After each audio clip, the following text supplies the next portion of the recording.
Why? I had to. She's getting so clingy. Love is not in the air in this week's episode of Andy Mack, so let's break down Season 3, Episode 17 and find out just what happened.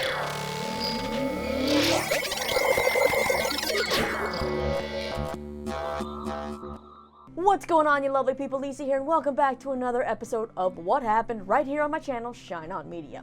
So in this week's episode of Andy Mack, we have Andy thinking about her future while two relationships end up crumbling. So let's jump right into this middle school drama. First, we'll talk about Andy. So Bex is a really proud mother taking pictures of every angle of Andy's Trashing Stereotypes project. And can I just say that in this episode, I feel like this is the first time where I watched and looked at Bex and thought, wow, she looks so mature and motherly, and she's come so far in this show, like just from her look. You know, you usually think of the kids really changing physically, maturing, and in this, I thought that this was the first time I was like, Bex is so grown up. Obviously, yes, she is a grown up. There is no real motherly look, but I hope you get what I'm trying to say here. I just thought it was like really cool to be like, oh, look at Bex. But back to this storyline. So Bex is just flabbergasted at Andy's abilities and calls Andy an artist. But Andy looks at herself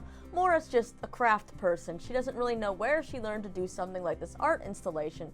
She's just, you know, I make bracelets out of trash kind of girl. But whatever it is inspires Bex to look up Shadyside Academy of Visual Arts, otherwise known as SAVA, and Bex thinks that Andy should apply to go there when high school starts. Andy takes one look at the application but then closes the computer once she sees that she'd have to upload a portfolio, list any art awards she's gotten, and get references from 3 art teachers. She feels like she's not really qualified, and as an adult, I've felt this struggle on a real level when it comes to when you gotta go find a job and join the workforce, especially nowadays. All of us learn skills, get experience from different places. I taught myself Photoshop, I taught myself editing, all of this, but that was not what my degree was. So when I went into the workforce, people were like, oh, you don't have the right experience, even though I had like 5 years experience of me like learning all of this on my own. So when you go get a job, that's kind of what it feels like. Like you have to prove yourself and you know you have these qualifications, but they have to be backed up by other things that you're like, well, can't you just talk to me and let me show you what I can do type of a mentality. Anyway, back to the show. At dinner, Sava comes back up and Bowie suggests that maybe Bex and Andy should actually go check the school out physically to see if it's a right fit. So they both go down to the school and this place is amazing. And now Andy does think she belongs at Sava and wants to apply. But when Andy asks Bex if she thinks it's hard to get in, well, you still think I can get in, right? Of course.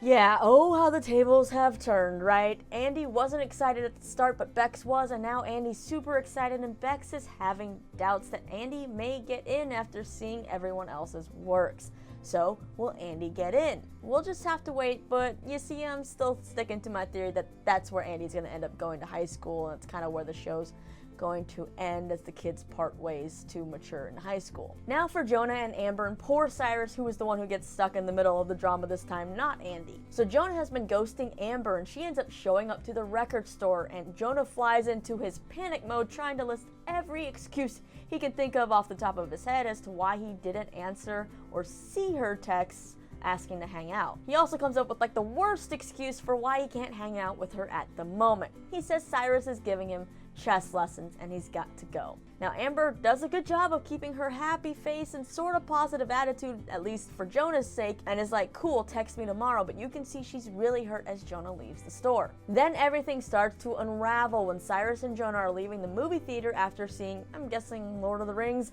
and they run into Amber. Now Jonah made the mistake of not filling Cyrus in on everything, so Cyrus ends up calling who Jonah calls clingy Amber over, and then things get awkward when Amber brings up the chess lessons, and Jonah and Cyrus have to basically try to finish each other's sentences and fill each other in with their eyes as they try to cover their asses. Amber then goes to have one of her sessions with Cyrus, her therapy time, but this time she doesn't want to talk about her feelings. She wants to play chess, and Cyrus starts sweating because, well, Cyrus actually does not know how to play chess, and guess who does?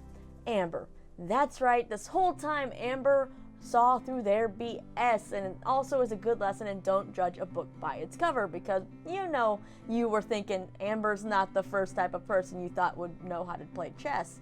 Turns out Amber played chess competitively and calls Cyrus out on his lies, which Cyrus immediately feels horrible about, but Amber is more hurt that of Cyrus's two friends, he chose to be okay lying to Amber. And I totally get why Amber's hurt here, but I also do feel bad for Cyrus having no idea what was really going on and just having to, kind of panic and do something in the moment. Thankfully, though, Amber does forgive him later and knows it wasn't a big deal. Anyway, Cyrus ends up catching up with Jonah at school and tells him that Amber knows about the chess lie, and well, then this happens. Great. Okay, now I need some other excuse why I can't hang out with her. Help me think of something. I have an idea. Amber! Amber! Yeah, Jonah just keeps striking out left and right, but I gotta give major props to Amber in this whole scene and situation. She actually handled this like a class act. She remained so calm, even though you could see the hurt and pain in her eyes, and the emotions easily could have had her bawling, yelling, crying at Jonah, but instead, she was the bigger person here. I do love that Amber gives Jonah some future love advice and then just walks away. Next time you dump someone, you could be nice about it. You don't have to drag it out and then lie to them and make them feel like an idiot for caring about you so much. And, well, let's just hope that Jonah actually lets what she said sink into his brain. Now, a lot of you have posted comments thinking maybe Jonah's questioning his sexuality, or is aromantic, or asexual, or something, but honestly, I'm kind of just chalking this up to him being an immature 13 or 14-year-old. Not sure what dating is, just wanting to have fun as you, feel this whole thing out as you're maturing, I feel like 13 and 14-year-olds shouldn't really be looking for serious relationships. But then again, I know nothing about love or relationships, so yeah. I'm honestly just hoping that this situation doesn't mean that we've actually seen the last of Amber, because we know she was there to hang out with Jonah and then she was hanging out with Andy, so hopefully she's still hanging out with Andy as we get towards the series finale. Alright, now let's move on to the last storyline of this episode and talk about the Buffy drama. So the last two recaps I did, I forgot to bring up the mention of Buffy's foot. Now I thought I wrote it down in my notes, but just for some reason when I was filming this, it's the one tiny detail that slipped my mind. And also, we didn't know if it would turn into something. Let's face it, and the first time we heard about this foot drama was when the kids were trying to, jump into the trash cans to get the clothes, and part of me just thought, oh, Buffy's a really smart girl here using, my foot is hurt as an excuse to not have to jump in trash, because I would do the same thing. But then, in one of the next episodes, Buffy mentions her foot again. So when you mention it twice, it has to be something that's going to come into play, right? And this episode, we see full-blown her foot is in horrible shape, which I'm guessing is a result of her not listening to Marty and letting her ego and competitiveness get in the way, and her running a marathon without proper training. So yeah, guys, things have consequences. Anyway, in this episode, Buffy and Cyrus are bowling, which is kind of an interesting choice of an activity if someone's foot is killing them, unless they're just planning on just slowly walking up and granny styling it the whole time, which Cyrus does. But we see Buffy head to the bowling counter and she is limping, and she ends up seeing Marty and his girlfriend bowling in another lane. Now Marty immediately notices that Buffy is limping and asks if she's okay, so Buffy comes over, and then we get some awkward moments between the two of them and Marty's girlfriend Rachel. Oh, you're real. I'm sorry, what? Marty told me he had a girlfriend, and I'm like, oh, do you? Where is she? Canada. Did you say that I was in Canada? I mean, let's face it, I'm pretty sure all of us viewers were thinking the same thing as Buffy when it came to if Rachel was real or not. But apparently Rachel has no sense of humor, so definitely not a fan of that. After some more back and forth between Buffy and Marty about her foot, Buffy limps off and Marty starts texting, and when Rachel asks who he's texting, he says he's texting Buffy, and he's texting her the name and number of a foot doctor, and essentially this leads to Marty and Rachel starting to fight even more over Buffy, as Buffy and Cyrus awkwardly see it from a few lanes down. Buffy again overhears the two fighting when she goes to get food, and as Marty tries to explain to Rachel that Buffy is just a friend, and at yes, one point he liked her a long time ago, but Buffy was not interested and they're just friends, Rachel is not buying it and storms out.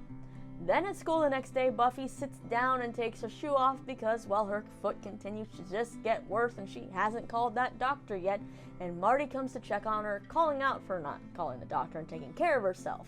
He also tells her that he broke up with Rachel, but Buffy quickly corrects him. No, you didn't. You're right, she broke up with me, but I'm totally fine with it. Buffy then asks if it was because of her and why Marty doesn't like her that way anymore. Marty says it's because Buffy was right. They work better as friends, but it seems like Buffy may not think that way anymore. It seems like maybe her romantic feelings were just a little bit behind and now they're blossoming, but could that, have happened too late?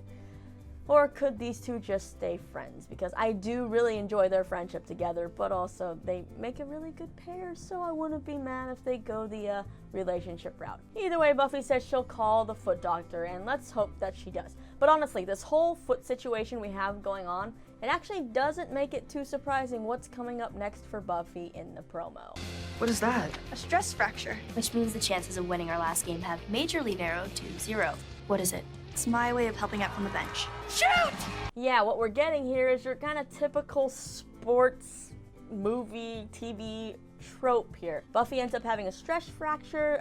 The star player can't play, so instead she's learned her lesson about being a team player and decides to coach the team to victory instead. I'm a sucker for sports movies though, so I'm here for that classic plot line. But now let's check out the rest of the promo for the next episode. I finished my application to Sava. I'm not sure I'm going to submit it. What was that? I have to make a decision. About what? I don't want to tell you because it might not happen. Oh no. Alright, looks like Andy's actually worried about Sava and doesn't want to tell anyone about it in case it doesn't happen and get her friends worked up about the possibility of them not going to school together. But yeah, that's pretty much the recap of ANDI MACK Season 3, Episode 17. Amber is no more. Muffy could now be a possibility. And thank goodness Amber wasn't really mad, like I said, at Cyrus for being stuck in the middle of that drama. I just want you to know. I do know, Cyrus. I'm not mad at you. But now it is time for me to go finish my July 4th hot dog leftovers, and it's time for you guys to sound off in the comments on your thoughts on this episode. What do you think of Andy? Should she go to Sava? Do you think that Buffy will mend her foot and maybe she might tell Marty if she likes him? Or should they just stay friends? Let me know all your thoughts and theories about what's to come, and don't forget to check out more of my videos that are popping up somewhere over here, and subscribe so you never miss a new one. As always, thanks for hanging out with me, listening to me ramble about nonsense. I'm Lisa, and I'll see you later.